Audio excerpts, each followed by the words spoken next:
thank you very much for having me. I am honored to be on your podcast. Thank you so much. I was actually in Brazil once. I was at a conference, an Adobe conference in Sao Paulo, and had a wonderful time. I was able to get a day or two of sightseeing in. Everybody was so lovely, so warm, so friendly, and I had a delightful time. It was really wonderful. So that was my one trip to your country, but maybe I'll come back. That would be good.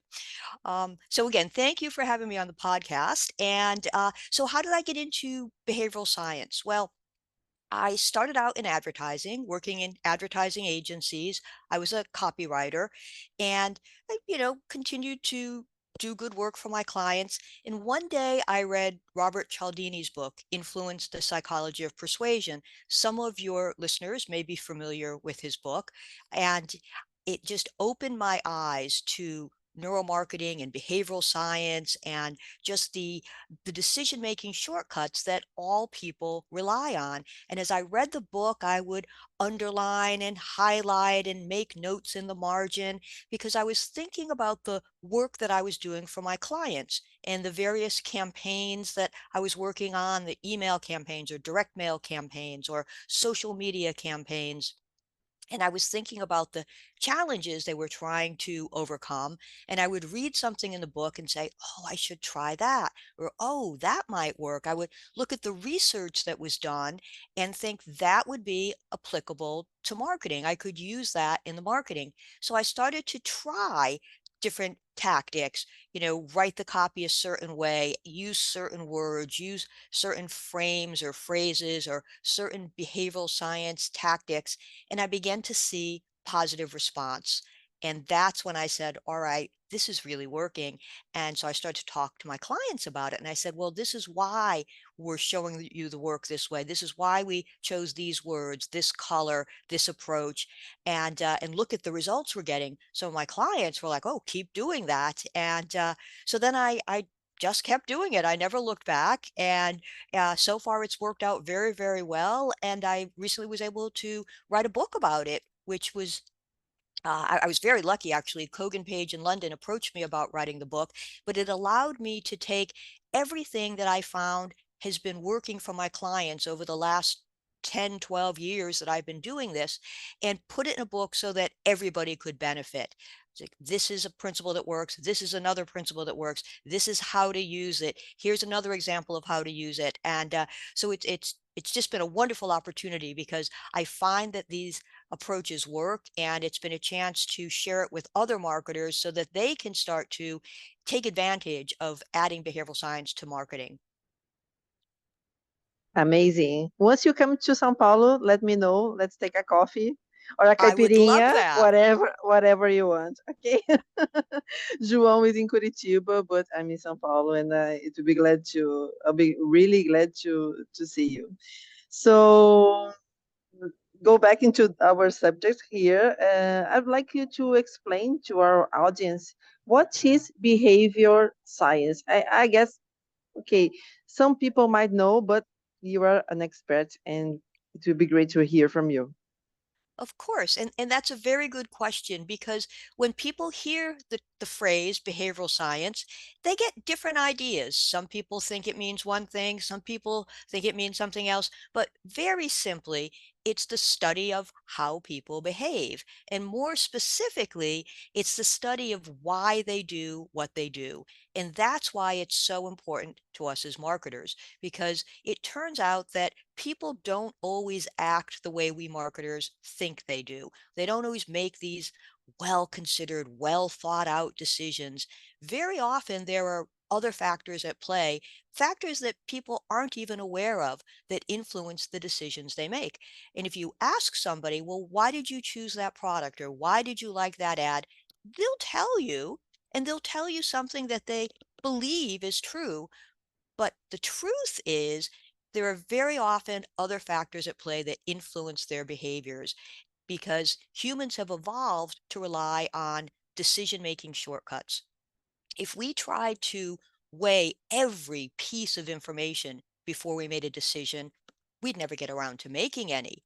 And so, as a result, over the ages, Humans have developed certain automatic, instinctive, reflexive behaviors, certain hardwired behaviors, and we cruise along through life on autopilot. And when we encounter a certain situation, we just default to these hardwired behaviors, giving them little, if any, thought. And that's really what the study of behavioral science is all about, especially as it applies to marketing, because behavioral scientists have documented, have proven that there are hundreds of these automatic decisions that people make with little or no thought. And if we as marketers can get out ahead of that, if we can find out what these decisions are, we can prompt or nudge or trigger them. If we know that somebody will do one thing if we say a certain thing, then if we want them to do that thing, let's say that certain thing. We can nudge or prompt or trigger certain behaviors because people don't always really think through what they're doing. Very often they're just responding. So behavioral science, specifically as it results to marketing, is just the study of why people do what they do and how a marketer can increase the chances that people will do what we want them to do. Thanks a lot. In your book, it's called Using Behavior Science in Marketing. You talk about the importance of emotions. Can you tell us a little bit more about that? Absolutely. So, very often in marketing, we think that people make decisions for very rational reasons.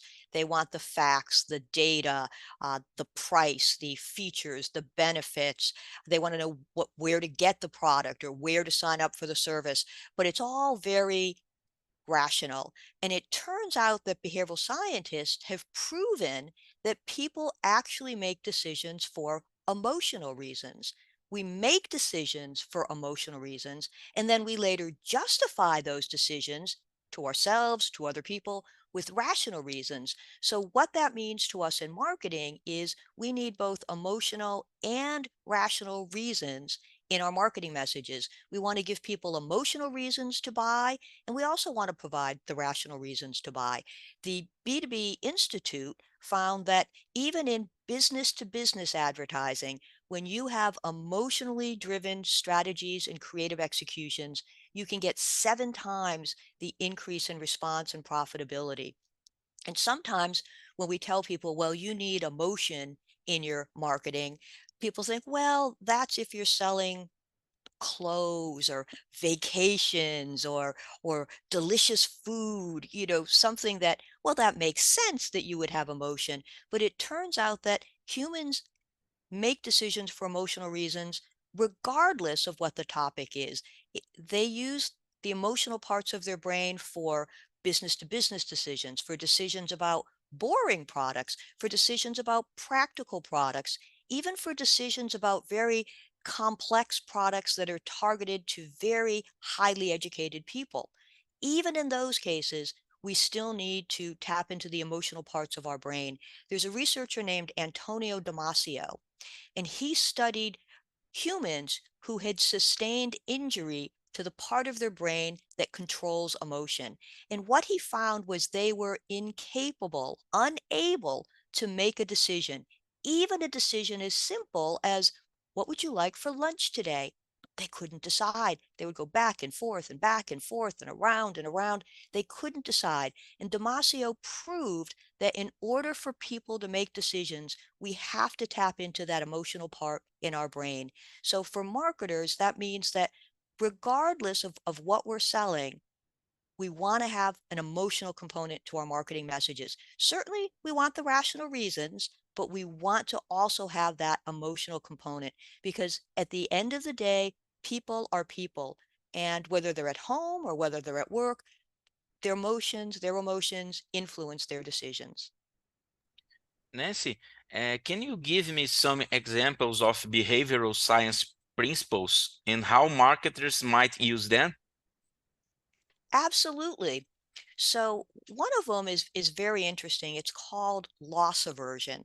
And behavioral scientists have found that people are twice as motivated to avoid the pain of loss as they are to achieve the pleasure of gain. And when you think about it in marketing, we talk about benefits, gains, advantages, all the wonderful things that will happen if you respond to my marketing message, if you sign up for my product, if you buy my service. We're all about the benefits. And there's nothing wrong with benefits. I don't want your listeners to think, oh, Nancy said we don't need benefits. We want benefits, but it turns out that there's something that's even more powerful than benefits in terms of motivating behavior. And that something is the idea of loss aversion. It's avoiding the pain of loss. So, what that means to marketers is instead of only focusing on the benefits, sometimes we want to add a little well placed loss aversion. We might want to talk about the pain you may find yourself in if you don't do what I'm asking you to do, or the pain you can avoid if you do what I'm asking you to do. But that loss aversion is really very interesting. So that's one principle I would recommend. Another is the idea of providing the reason why. Behavioral scientists have found that people are more likely to do what we ask them to do when we give them a reason why. And it doesn't even have to be this incredible reason. You know, if I was selling a book and I said, if you read this book, you will become a billionaire. Well, that's quite a reason. I think everyone would run and buy the book because they want to be a billionaire. But I can't say that. That's not true. I can't make that promise. But it doesn't have to be this incredible benefit. It doesn't have to be this incredible reason why. You just have to have a reason why. If I said, you should read this book, you should buy this book because I think you'll like it, that could be enough of a reason why. And let me tell you a little bit about the research that went into this. At Harvard University, there was a researcher named Ellen Langer, and she identified the word because as an automatic compliance trigger. When we see that word or hear that word, we get into an agreeable mindset. We start to nod up and down before we've even processed the words that come after the word because. We get to the word because, and we're already starting to say yes.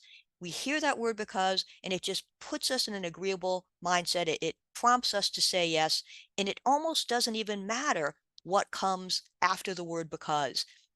So providing the reason why is really important in our marketing messages. Even when we're talking to people and we just want them to do what we want them to do. Maybe you want to tell your spouse that you want to go to a particular restaurant for dinner, or you want to go to a certain movie or watch a program on TV. Providing that reason why will help you make your argument. So providing the reason why is very important. And then I'll give you one more, and that is the idea of autonomy bias. And what behavioral scientists have found is humans have this very deep-seated desire to exert some control, some agency, some control over ourselves and over our environments. We don't like to be forced to do things. We don't like to be told we have to do things. We like to have some kind of choice. So anytime in marketing that we can give somebody a choice, instead of just giving them one option, give them two options, that can be a very good thing. When you give somebody one option, they have nothing to compare it to, no context. And so what happens? They say, well, I'll do research. I'll ask somebody. I'll go on the internet and search. But then they forget, something else happens, they don't get around to it, and nothing is purchased. But when you give people two choices, the question is not, do I or don't I want this? The question is, which of these do I want? It's almost a foregone conclusion. They're going to buy one of them. It's just a question of which one. So giving people choices feeds into that human desire for autonomy. And there's something called the BYAF technique, which stands for but you are free in English. And basically what it means is when you tell someone what you want them to do, you ask them to do it, and then you remind them, but you are free to choose, but the choice is yours, but it's up to you. You remind them that the power and the control is in their hands. They're the ones making a decision. It can actually double the likelihood that people will do what you're asking them to do. So I think those are three good examples of how to use behavioral science in marketing: the idea of loss aversion, providing the reason why, and tapping into autonomy bias. Perfect, Nancy. In your book, you say some behavioral science recommendations may seem counterintuitive to marketers. Could you provide a couple of examples and the reasons why marketers should embrace these principles? Yes, that's a very good question.